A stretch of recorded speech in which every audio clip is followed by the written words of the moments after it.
Hi, to hide and unhide photos on your Xiaomi Redmi 10, we will need to go in this gallery app first. And here on the bottom of the page, you'll see two tabs, Photos and Albums.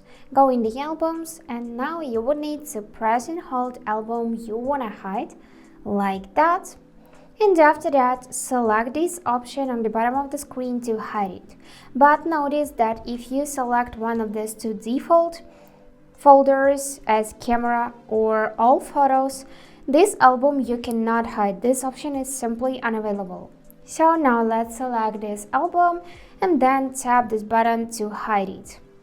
And now it's gone from the albums list and from the photos as well.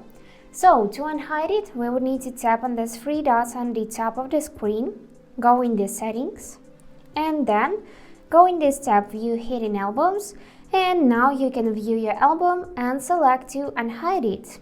Here just tap the OK button and now it is back to your albums. So that's it for today. Hope this video was helpful and thank you for watching.